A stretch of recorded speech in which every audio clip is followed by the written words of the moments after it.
Captain John Murphy stared at the massive display screen in front of him. The stars looked peaceful, just like they had every day for the past 3 months. His ship, the UES Guardian, moved slowly through space near Jupiter. It was supposed to be a routine patrol mission. "Captain, we're getting something strange on the long-range sensors," said Lieutenant Amy Foster from her station. She was young, maybe 25, with short blonde hair and bright blue eyes. This was her first assignment on a big ship. John walked over to her console. He was 42 years old and had been in space for nearly 20 years.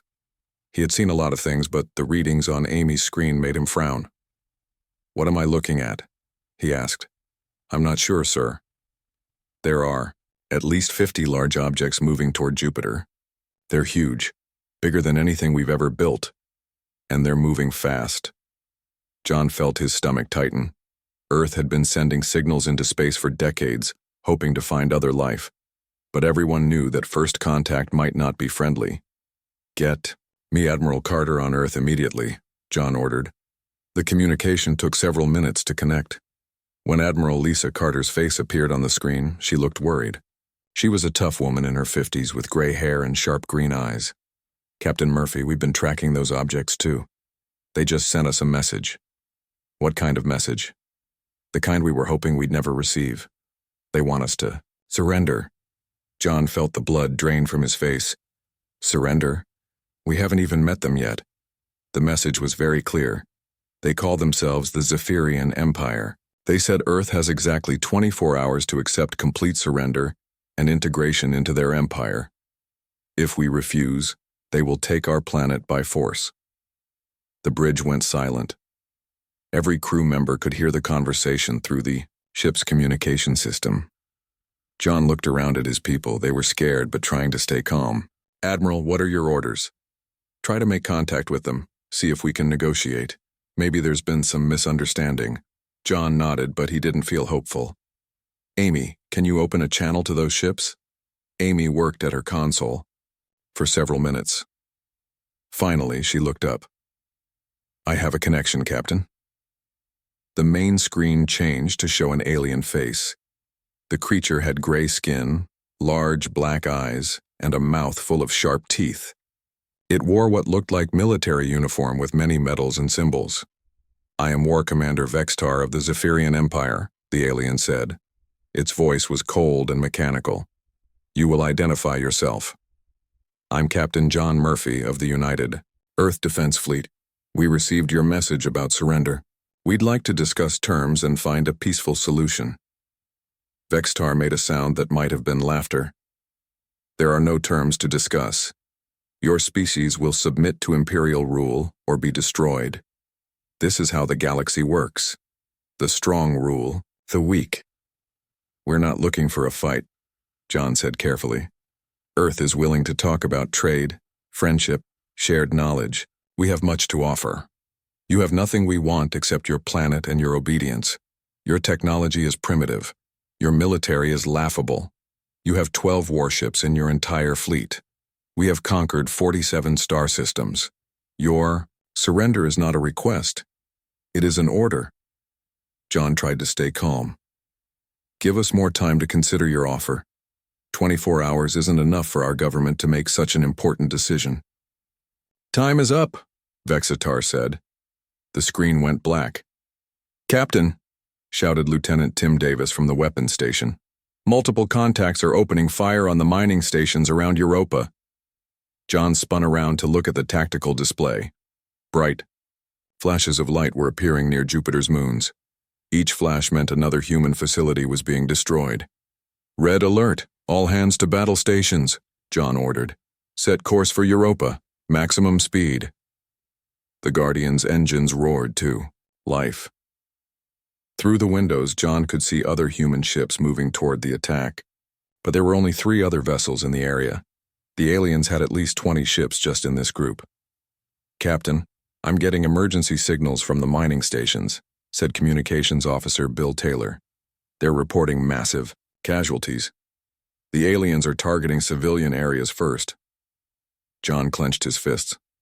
The Zephyrians weren't just attacking military targets. They were killing innocent people who had no weapons and couldn't fight back. Amy, get me Captain Steve Harris on the Defender and Captain Rick Johnson on the Liberty. We need to coordinate our attack. Two more faces appeared on smaller screens. Both men looked grim. John, what's our plan? Asked Steve. He was an older man with a gray beard and calm eyes. We save as many people as we can, John replied. The mining stations have evacuation pods. We need to cover their escape. Against 20 alien warships? Rick asked. He was younger, maybe 35, with dark hair and a scar on his left cheek. We don't have a choice, those are our people down there. The 3 human ships reached Europa just as another mining station exploded. John could see the alien vessels clearly now. They were massive, at least 3 times larger than human ships, with strange curves and spikes covering their hulls. All ships attack pattern Alpha, John ordered. Target their engines first. The human ships opened fire with everything they had. Missiles and energy beams streaked across space toward the alien fleet. Most of the shots bounced harmlessly off alien shields or armor. Our weapons aren't doing much damage, reported Tim from the weapons station. Keep firing. We need to distract them from the evacuation pods. One alien ship turned toward the Guardian. It fired a single shot that hit their starboard side. The entire ship shook violently. Lights flickered and alarms blared. Hull breach on deck 7, someone shouted. We're losing atmosphere. John held on to his command chair as another shot hit them. Through the smoke and sparks, he could see the evacuation pods from the mining stations fleeing toward Mars. At least some people would survive. Captain, we can't take much more of this, Amy said. Her console was sparking and her face was pale. John looked at the tactical display.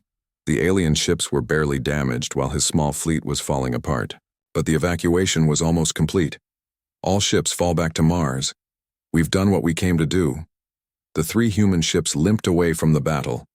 Behind them, the Zephyrian fleet continued destroying everything humans had built around Jupiter's moons. John opened a channel to Earth. Admiral Carter's worried face appeared on the screen. Admiral, first contact is over. It didn't go well. How bad is it? John looked around his damaged bridge. His crew was hurt, but alive. Through the windows, he could see the other human ships. They were all damaged too. We're facing a full invasion by a technologically superior alien empire. They have more ships, better weapons, and no interest in negotiation. And Admiral, they're not just soldiers. They're killers who target civilians first. Admiral Carter nodded slowly. Get back to Earth, Captain. We need to prepare for war. As the Guardian flew toward home, John wondered if humanity had any chance at all. The aliens were right about one thing. Earth's military was small compared to an empire that had conquered 47 worlds. But they had made one mistake. They thought humans would be easy to defeat just because they had better technology. John hoped they were wrong about that. He hoped humans had something the Zephyrians didn't expect. He hoped they had time to find out what that something was before Earth became the 48th conquered world. 3 weeks had passed since the attack at Jupiter. Captain John Murphy stood on the bridge of his repaired ship, watching the Earth through the main window. But something was very wrong with the view. Dark alien ships surrounded his home planet like angry wasps around a nest. The Zephyrian Empire had kept their promise. After humanity refused to surrender, they brought their entire invasion fleet to Earth. 50 massive warships now blocked every path to and from the planet. Nothing could get in or out without their permission. Captain, we're receiving another broadcast from the alien commander, said Lieutenant Amy Foster. She looked tired. Everyone looked tired these days. Put it on screen, John ordered. War Commander Vexitar's ugly face appeared on the display. His black eyes seemed even colder than before. People of Earth, this is your final warning. You have seen what happens to those who resist the Zephyrian Empire. Your orbital defenses are destroyed, your space stations are gone. Your satellites no longer work. Surrender now, and some of you will be allowed to live as workers in our empire. The screen went black. John knew that every person on Earth could see and hear these messages. The aliens made sure of that. Sir, I'm getting a priority message from Earth Command, Amy reported.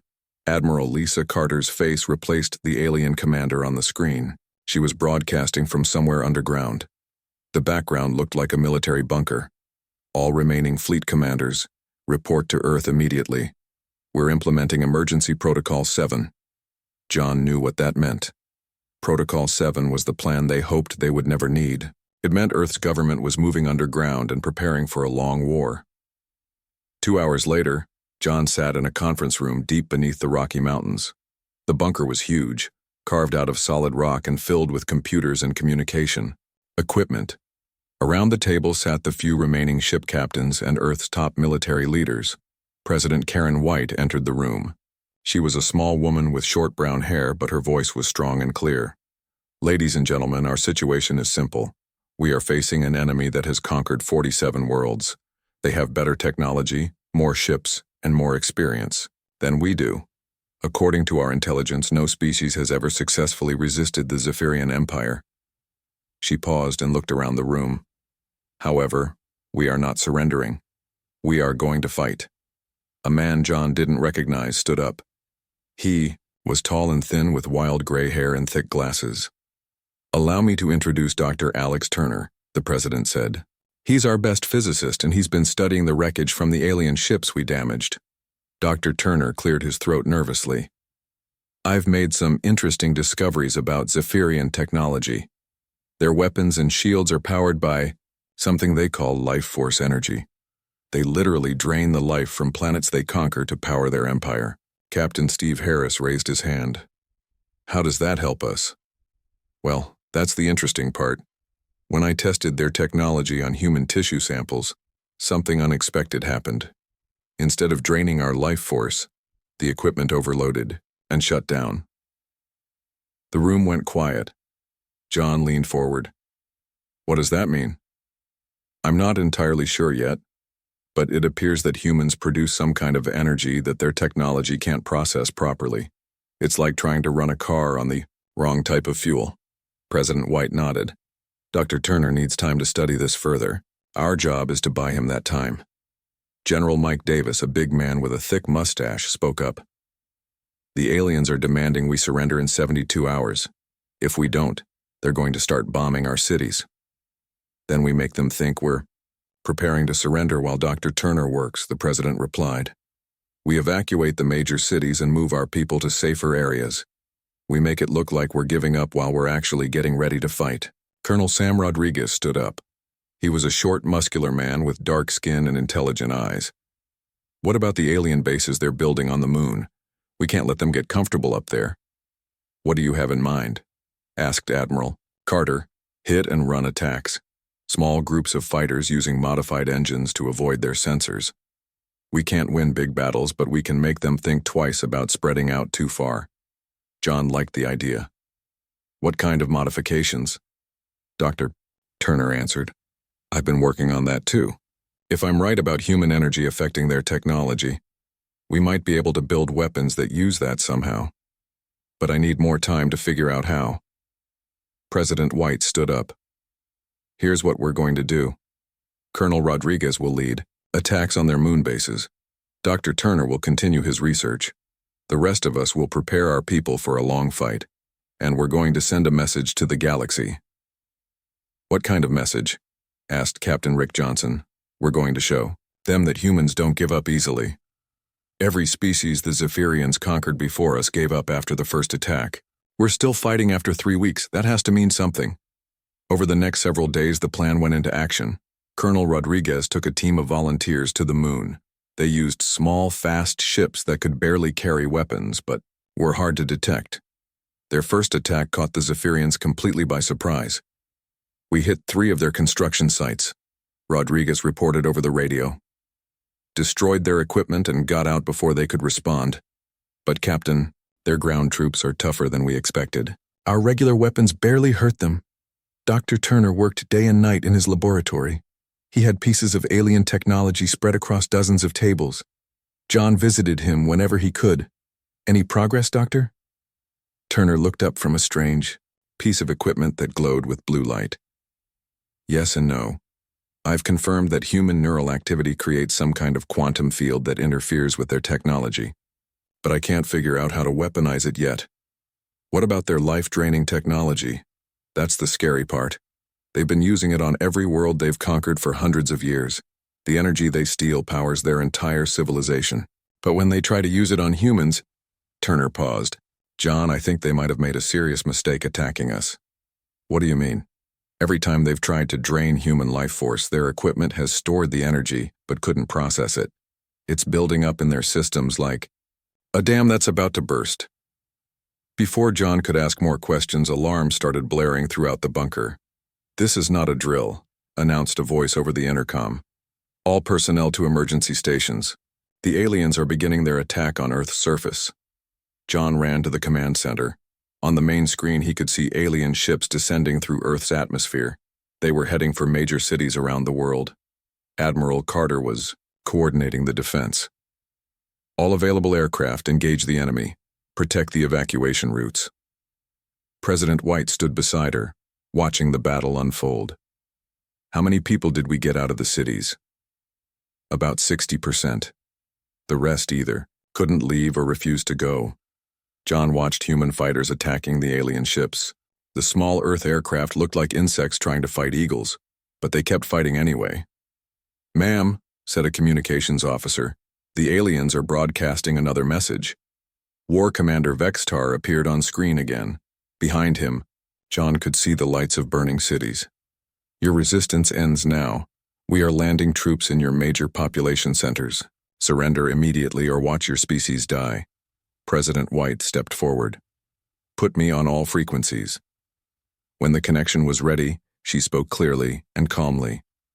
"This is President Karen White of Earth. We have received your ultimatum. Our answer is no. We will never surrender to an empire built on the suffering of innocent people. If you want our world, you'll have to take it from us."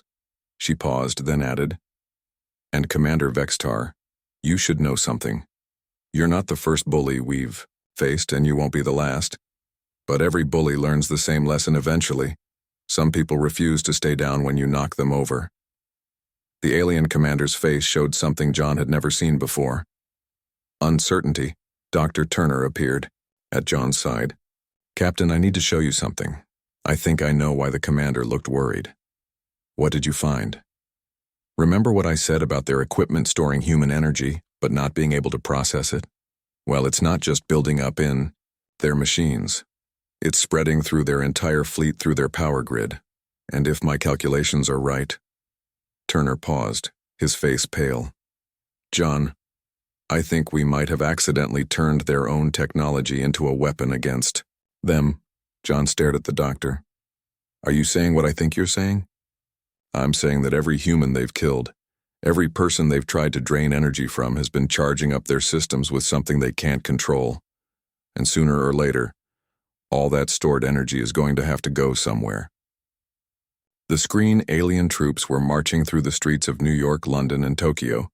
But for the first time since the invasion began, John felt something he hadn't felt in weeks. Hope. Lieutenant Amy Foster crouched behind a burned-out car in downtown Chicago. The street around her was full of broken glass and debris from the alien bombing. She could hear the heavy footsteps of Zephyrian soldiers getting closer. 2 weeks had passed since the aliens landed their ground troops. They expected to control Earth's cities within days, just like they had done on 47 other worlds. But humans were different. They didn't give up. Amy looked at the 5 civilians hiding with her. There was an old man named Bob, a young mother called Maria with her 10-year-old son Tony, and 2 college students, Jake and Lisa. None of them were soldiers, but they all wanted to fight. "Remember what I taught you," Amy whispered. "Their armor is strong, but it has weak spots at the joints. Aim for the neck, elbows, and knees. And don't try to be heroes. Hit them and run." Bob held up a homemade explosive device. "Will this really work against their technology?" "Dr. Turner says human-made explosives cause more damage to their equipment than they should. Something about our quantum signatures interfering with their shields." The footsteps were getting louder. Amy counted at least 6 Zephyrian soldiers walking down the street. They were tall, maybe 7 feet, with gray skin and wearing thick black armor. Each one carried a weapon that could cut through steel. Amy held up 3 fingers, then 2, then 1. The humans attacked from 6 different directions. Bob threw his explosive at the lead soldier while Maria and Tony fired modified hunting rifles from a second-floor window. Jake and Lisa came from behind with homemade weapons that looked like metal pipes with electrical wires. The explosive hit the alien soldier and knocked him down. His armor sparked and smoked. The other aliens turned to fire back, but Amy was already moving to her next position. "They're using primitive tactics," one alien said in English. They had learned human languages quickly. "These creatures fight like animals." "Animals that keep winning," Amy muttered as she fired her rifle. Her shot hit an alien in the neck joint. Green blood sprayed out and the creature fell. The remaining aliens looked confused. Their technology said they should be winning easily, but 3 of their squad were already down. Jake ran up behind another alien and jabbed his electrical weapon into a joint in the armor. Sparks flew and the alien screamed. Its weapon exploded in its hands. "Fall back," Amy shouted. The humans disappeared into buildings and sewers before the aliens could organize a counterattack. In less than 2 minutes, they had killed 4 alien soldiers and wounded 2 others. This same scene was happening in cities all over Earth. The Zephyrians had expected to fight armies and governments. Instead, they faced entire populations that refused to accept defeat. Meanwhile, deep underground in the Rocky Mountains, Dr. Alex Turner was making discoveries that could change everything. Captain John Murphy found him in his laboratory at 3 in the morning, surrounded by alien technology and coffee cups. "Alex, you need to sleep," John said. "Can't sleep. Too close to a breakthrough." Turner held up a piece of alien equipment that was glowing with strange colors. "John, I figured out why our people are so effective against them." "Tell me." "Every human brain produces something called quantum consciousness. It's a field that affects reality at the smallest level. Most species in the galaxy don't have this. The Zephyrians certainly don't." John sat down. "What does that mean in simple terms?" "It means that when humans are in danger, especially life or death, situations, our brains start affecting the physical world around us. Their weapons malfunction, their armor develops weak spots, their computers make mistakes." "Are you saying we have some kind of psychic power?" "Not psychic. Quantum. We're not reading minds or moving objects with our thoughts. We're making probability work in our favor. When a human fighter is about to die, the universe starts bending the rules to help them survive."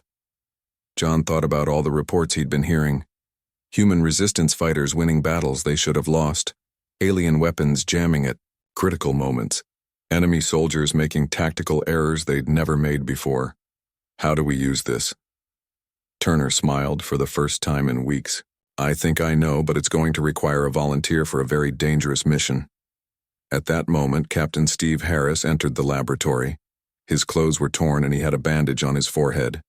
"Steve, what happened to you?" John asked.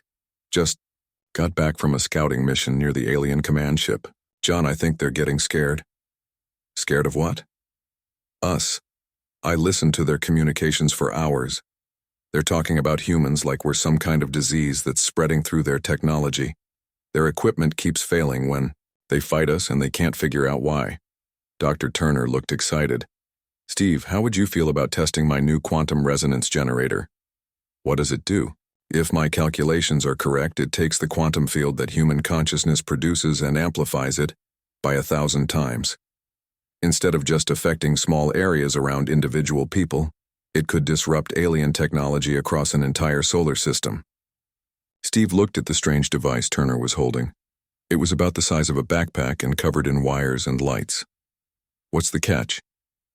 "The device has to be activated manually from very close to the main alien command ship, and whoever activates it probably won't survive the quantum feedback." John stood up. "Absolutely not. We're not sending anyone on a suicide mission." "John, listen to me," Steve said quietly.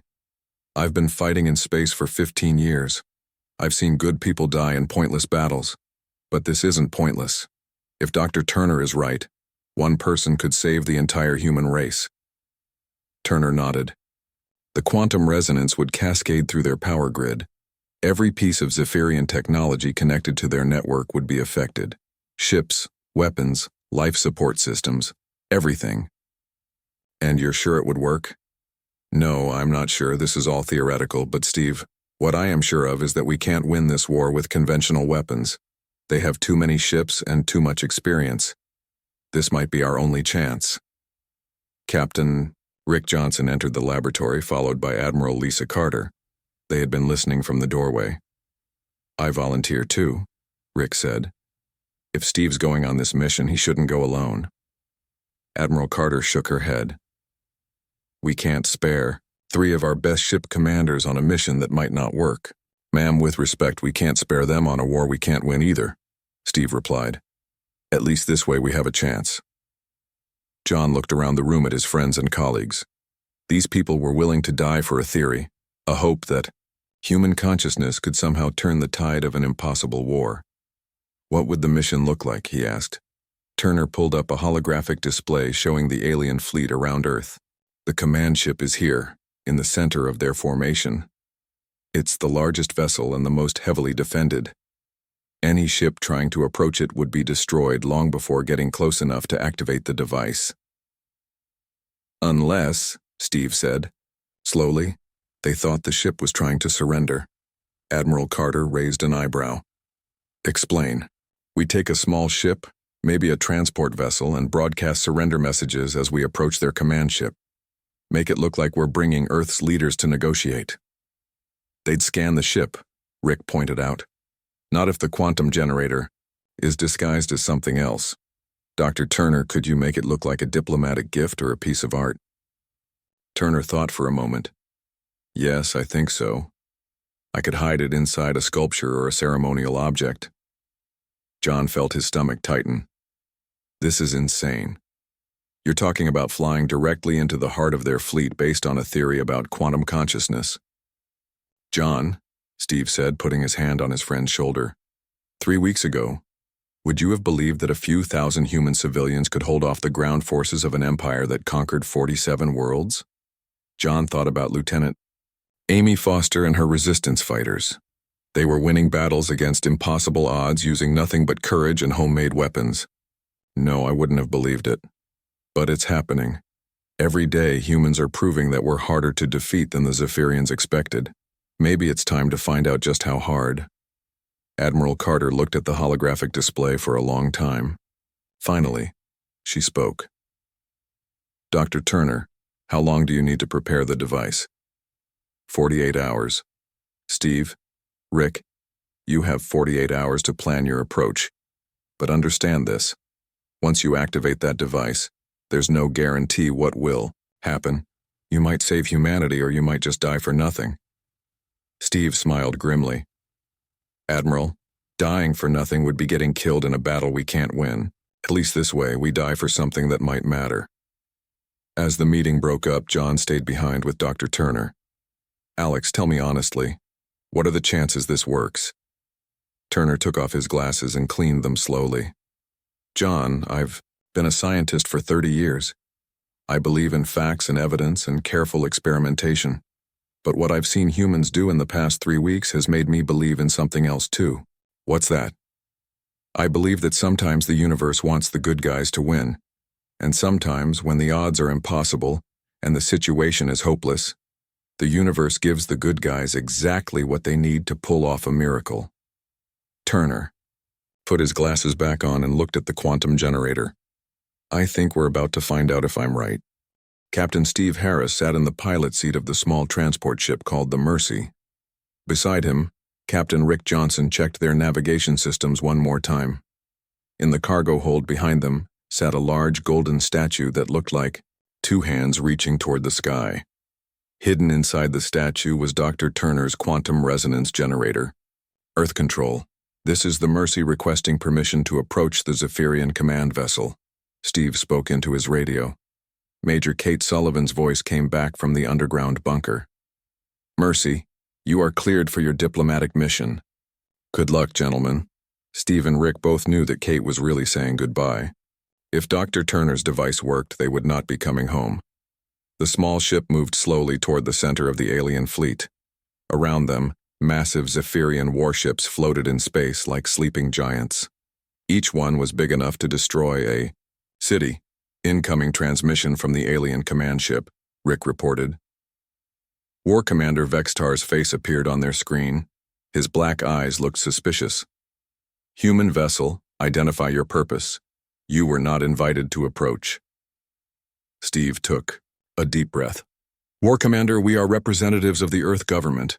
We are here to discuss surrender terms. We bring a gift from our people as a sign of respect. Vextar was quiet for several seconds. Steve could see other aliens moving around behind the commander, all watching the conversation. You will submit to a full scan of your vessel and cargo. Of course, War Commander. We have nothing to hide. Red beams of light swept over the Mercy from the alien command ship. Steve held his breath.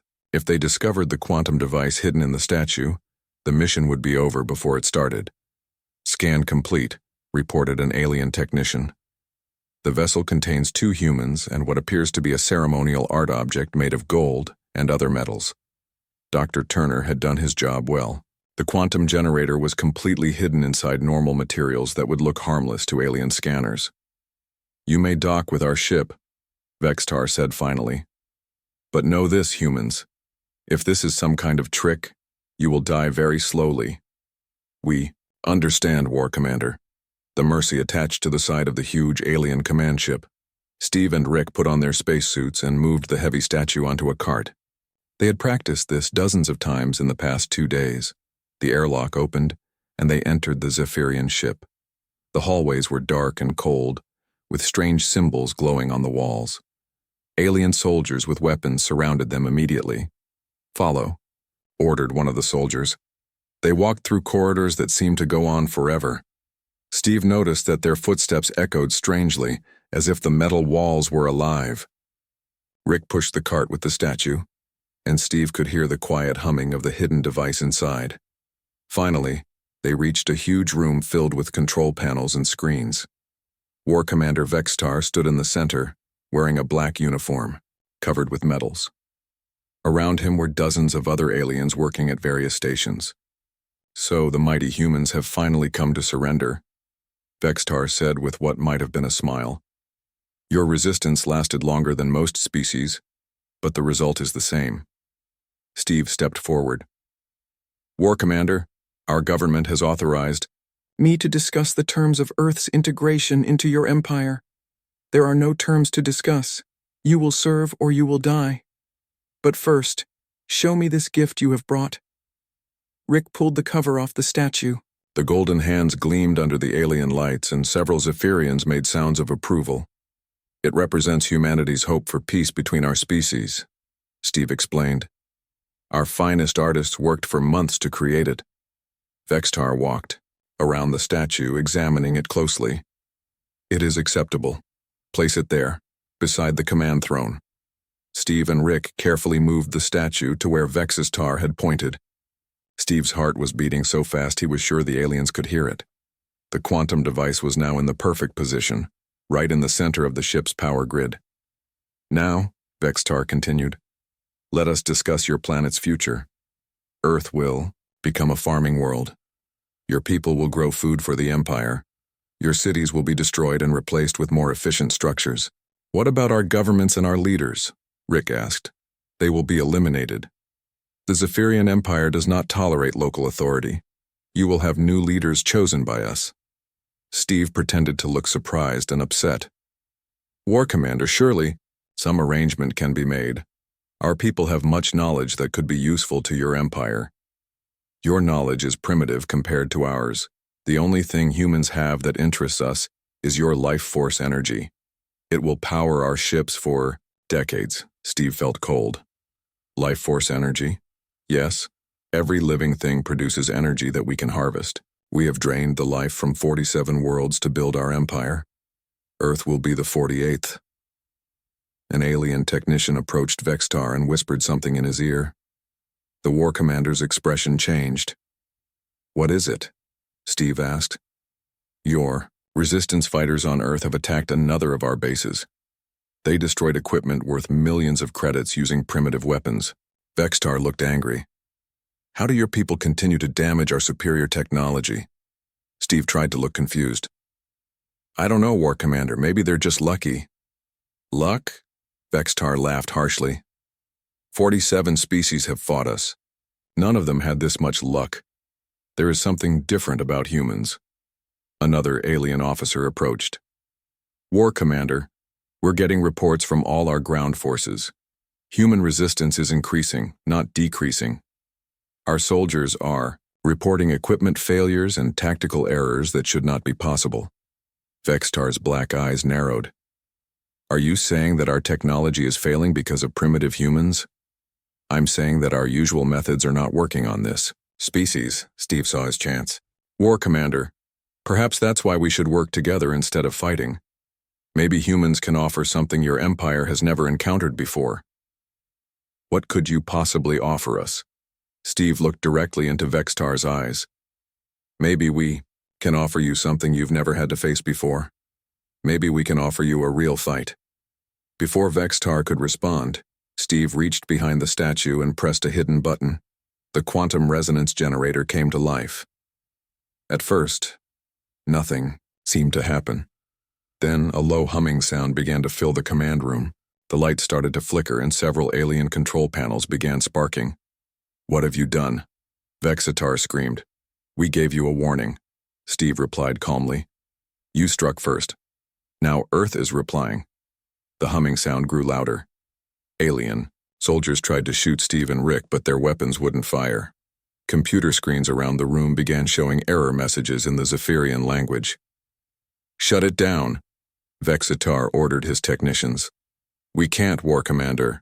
The device is interfacing with our power grid, but it's using some kind of energy we've never seen before. Dr. Turner had been right. The quantum field generated by human consciousness was spreading through the alien ship's systems like a virus.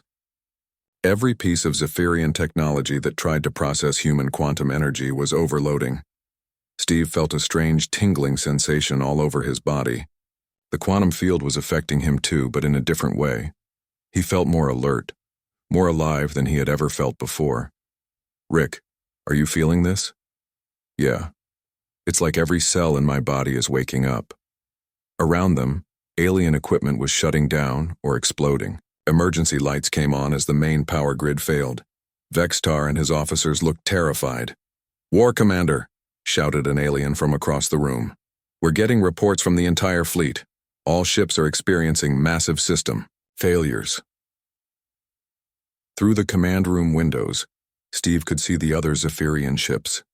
Their lights were flickering on and off like dying stars. This is impossible, Vextar screamed. No primitive species can affect our technology. Steve smiled. You keep calling us primitive, but maybe being primitive isn't the same as being weak. The quantum field reached its peak intensity. Steve felt like his mind was connected to every human on Earth and in space. He could sense Lieutenant Amy Foster leading another attack in Chicago. He could feel Dr. Turner monitoring the quantum cascade from his underground laboratory. He could sense millions of humans who refused to give up, refused to surrender, refused to accept defeat. You made a mistake, War Commander, Steve said as the alien ship shook around them. You thought conquering us would be like conquering the other 47 worlds, but we're not like them. What makes you different? Vexatar demanded. Rick answered before Steve could speak. We're the species that fights back. The quantum generator reached critical mass. Steve knew that in a few more seconds the feedback would destroy the device and probably kill him and Rick, but it would also send a quantum pulse through every Zephyrian ship in the solar system. Steve opened a communication channel to Earth. Dr. Turner, are you reading this? Turner's excited voice came through the static. Steve, the quantum cascade is working perfectly. It's spreading to their entire fleet. Good. Tell everyone on Earth that humanity doesn't surrender. We fight. And sometimes when we fight hard enough, we win. The last thing Steve heard before the quantum generator exploded was the sound of Zephyrian ships powering down all across the solar system. Their own technology, designed to drain the life from conquered worlds, had finally met something it couldn't. The explosion from the quantum generator threw War Commander Vextar across his command room. Emergency lights flashed red as alien computer systems failed one by one. Through the chaos, he could hear his officers shouting reports of disaster. All weapon systems offline. Life support failing on deck 7 through 12. Navigation computers are not responding. Vextar pulled himself to his feet and looked around. The two human captains were gone, killed in the quantum explosion. But somehow their death had made everything worse. The strange energy field was still spreading through his ship. Damage report, he ordered. His chief technician's face was pale with fear. War Commander, whatever the humans did is affecting our entire fleet. 43 ships are reporting complete power failures. The remaining ships have lost weapons and shields.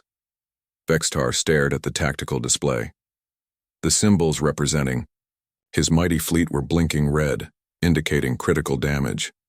In 30 minutes, the humans had done what no other species had accomplished in 300 years. They had defeated the Zephyrian Empire. How is this possible? He whispered. On Earth, Dr. Alex Turner watched the readings from his underground laboratory. The quantum cascade was working better than he had hoped. Every piece of Zephyrian technology connected to their power grid was shutting down. The quantum field is stable and continuing to spread, he reported to Admiral Lisa Carter. Their ships are completely helpless. Admiral Carter smiled for the first time in weeks. Dr. Turner, you've just saved humanity. Not me, Admiral. Captain Harris and Captain Johnson saved us, and every human who refused to give up saved us. President Karen White entered the laboratory with several government officials. Dr. Turner, we're getting surrender requests from alien ships all across the system. What do we tell them? Turner thought for a moment. Ma'am, I think we should let them know exactly what they're dealing with. Commander Rick Johnson had survived the quantum explosion, though he was badly injured. He found himself floating in the damaged command room of the alien ship, surrounded by confused and frightened Zephyrians. Most of their equipment was dead, but one communication system was still working. Rick activated his radio. Earth Control, this is Commander Johnson. Can you hear me? Major Kate Sullivan's voice came through clearly. Rick, we thought you were dead. What's your status? Steve didn't make it, but the mission was successful.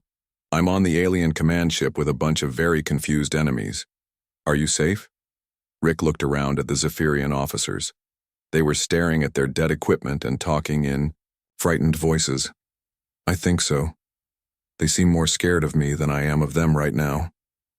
War Commander Vextar approached Rick slowly, his hands empty.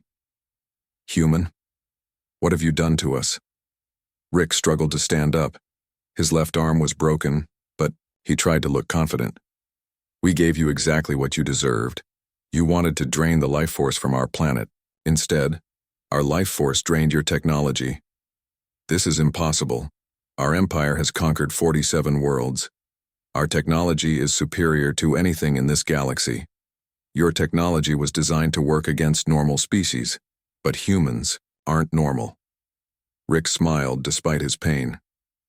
We're the species that fights back when everyone else gives up. On Earth, President White was coordinating humanity's response to the sudden victory. In the past hour, 37 Zephyrian ships had sent surrender messages. The remaining ships were trying to escape the solar system, but without engines or navigation, they were floating helplessly in space. Ma'am, said Communications Officer Kate Sullivan, we're receiving a priority message from the alien fleet. Commander, put him on screen. War Commander Vextar's face appeared on the main display. He looked older than before, and his black eyes showed something humans had never seen from him. Fear. President White of Earth. I am War Commander Vextar of the Zephyrian Empire. I request immediate negotiations for the surrender of my fleet. President White stood up straight. War Commander, 3 weeks ago you gave us an ultimatum. You said we had 24 hours to surrender or be destroyed. You gave us no choice but war. That was before we understood what you are. And what are we? Vextar was quiet for several seconds. You are something the galaxy has never seen before. You are a species that becomes more dangerous when facing extinction. Our life-drain technology was supposed to weaken you, but instead it made you stronger. Dr. Turner stepped forward. War Commander, our quantum consciousness creates a field that interferes with technology designed to harvest life force. Every time you tried to drain energy from humans, you were actually charging our defensive systems. Defensive systems? The quantum field that's destroying your fleet right now. It's powered by every human who died fighting you, every person who refused to surrender, every act of resistance by our people. You didn't just attack our planet. You attacked our entire species' will to survive. Vextar looked shocked. Are you saying that human deaths made you more powerful? President White answered. We're saying that humans don't break when you try to break them. We get stronger. Commander Rick Johnson's voice came over the radio from the alien command ship. Mr. President, the aliens want to know what our terms are for their surrender. President White looked around at her advisors. Admiral Carter, Dr. Turner, and the other leaders all nodded. Commander Johnson, tell War Commander Vextar that Earth accepts the surrender of the Zephyrian fleet. But our terms are simple. They will leave our solar system immediately and never return. They will send a message to every species in the galaxy explaining what happened here. What kind of message? Vextar asked. A warning.